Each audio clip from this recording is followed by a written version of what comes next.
Hey there, it's Ryan from WeAreWhoIam channel.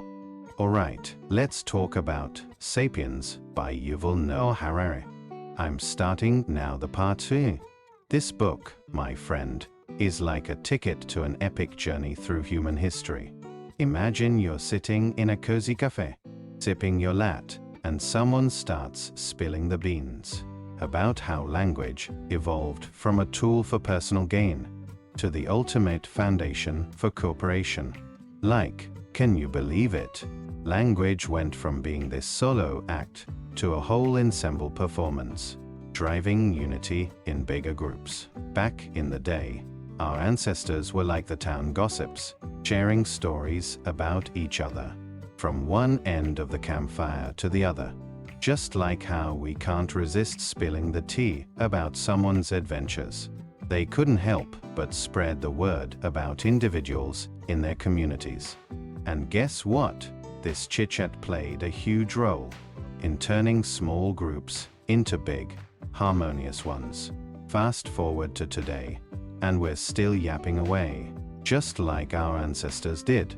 The ability to connect, put ourselves in others' shoes, and work together has been our secret sauce all along. It's like the ancient Facebook, but way more meaningful. But hold up, here's where it gets even cooler. Imagine being able to share made-up stories that everyone buys into. Yeah, like those urban legends that you can't help but believe even when they're kinda fishy. Language's superpower is that it can conjure up these epic fictions that turn strangers into a united front. So when we're all nodding along to sagas and shared beliefs, we're basically part of this epic collective imagination beyond our own brains. And here's the kicker. Even animals, with their organized little societies, can't match our ability to trust and cooperate based on these shared beliefs. While ants and bees have their strict hierarchies, we, Homo sapiens, can rally around stories and ideals, even if we barely know each other. It's like believing in the same superheroes, even if you've never met the person sitting next to you at the Comic-Con. Think about it. Our shared beliefs brought people from scattered tribes together to create nations and empires. Those crusades that happened way back when, people who'd never met were like, yeah, let's do this for the same cause.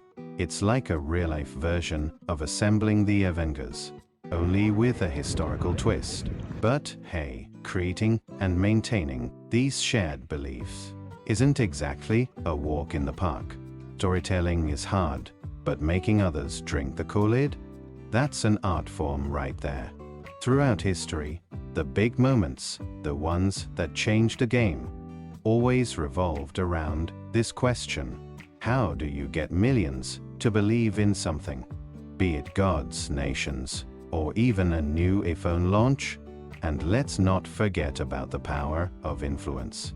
The ability to gather a whole bunch of strangers and lead them towards a common goal. That's a superpower unique to us, my friend.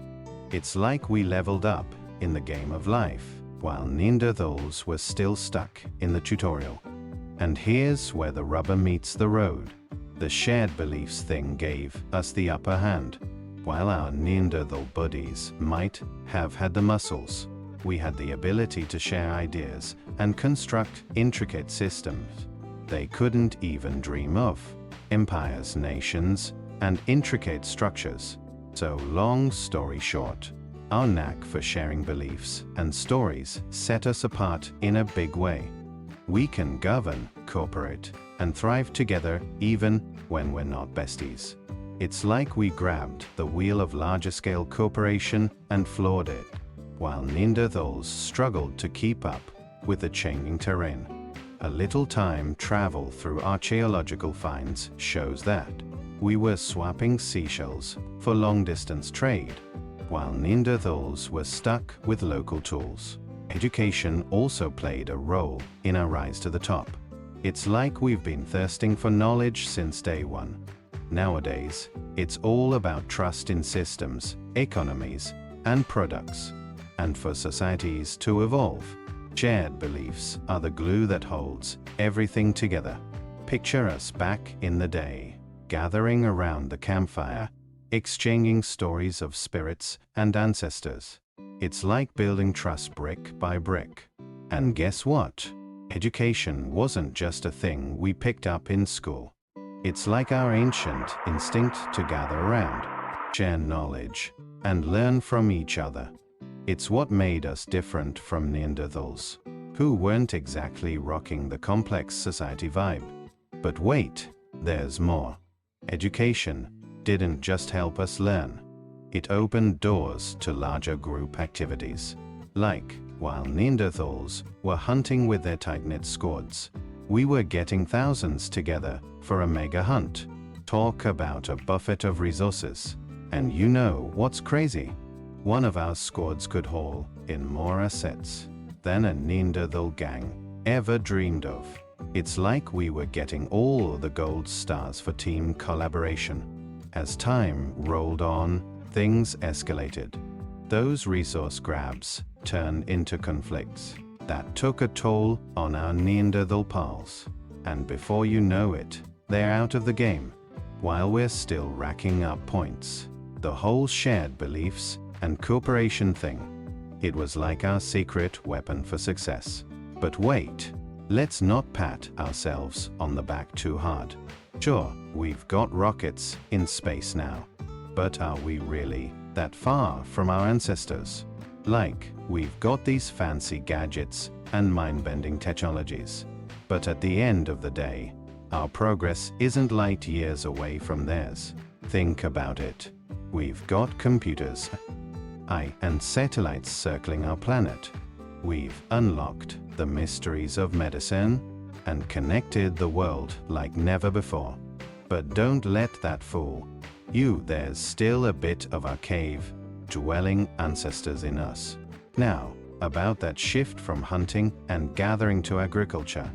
Imagine us going from nomad to farmer, settling down in one spot and growing our own food. It's like ditching your nomad boots for some comfy slippers. This shift paved the way for permanent settlements and complex societies. We're talking farming, craftsmanship, and trade on steroids. But hold up, with great advancements come even greater challenges. With agriculture came specialization, and suddenly, everyone was a pro at something. We had farmers, builders, and traders, all working their magic. It's like a real-life game of Monopoly, where everyone had their role. And let's not forget about the rise of the elites. With more food around, some folks decided they'd take a lead and call the shots. It's like they put on the crown and shouted, "I'm the king of the world." Social inequality reared its head. And that's a trend that never really went away. Religion also got in on the action. Temples and sagas weren't just stories. They were the glue that held societies together. Imagine our ancestors having these heart-to-heart chats with the gods, trying to make sense of life's mysteries. And then, writing entered the scene. Suddenly, we could record stuff and pass it down to our descendants. It's like leaving a note for future generations, but way cooler. This writing thing set the stage for complex laws, administrative systems, and smarty pants intellectuals. With agriculture came urbanization. Picture us going from scattered tribes to packed cities. Trade boomed, connecting people from all over. It's like a never-ending market day, where you could swap goods and ideas with folks from far and wide. But let's not pretend it was all sunshine and rainbows. Urban life brought its own problems, like sanitation issues and the flu spreading faster than gossip. It's like the classic case of two sides to every coin. Now, here's where it gets tricky. The more we farmed, the more we changed the environment. Animals that were once chilling in the wild suddenly had humans meddling in their space. It's like we moved in next door and threw a huge party without asking. So, there you have it. The shift from roaming hunter-gatherers to settled farmers was a turning point.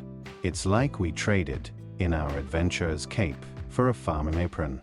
We gained a ton, but we also had to juggle new challenges. But hold your horses, because we're not done yet. Let's chat about tamed animals. You know, those creatures that went from living wild and free to hanging out in our backyards. Yeah, the same ones that helped us thrive, but also brought up some pretty big moral dilemmas. Back in the day, our ancestors tamed animals to score a steady food supply. Selective breeding turned these critters into super chickens and ultra cows. We're talking about animals that had their wild side dialed down and their usefulness turned up to 11. But here's the twist. As much as we benefited from these furry and feathery pals, it came at a cost. It's like making a deal with the devil.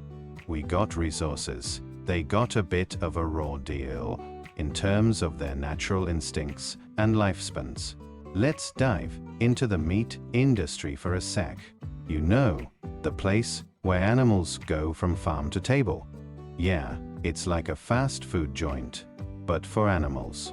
And what's the price for that juicy burger? Well, it's often the separation of moms and babies, and a not so awesome life for the animals. Now, here's where the ethical roller coaster kicks in. We love our meat, but we also know that the process isn't all sunshine and rainbows. It's like having your cake and feeling kinda guilty about it too. And don't even get me started on our responsibility in all this. We're reaping the benefits of domestication, but are we truly looking out for our four-legged friends? It's like we're playing both the hero and the villain in this story. And as the curtain falls, we're left with some tough questions. Did we really progress as much as we think we did? It's like we've come a long way, but we're still figuring out this whole coexisting with animals thing. So, there you have it. Sapiens isn't just a book, it's a whirlwind journey through time. We're talking language, shared beliefs, societies, and even our complicated relationship with animals. Buckle up, because this roller coaster ride through human history is both exhilarating and thought-provoking.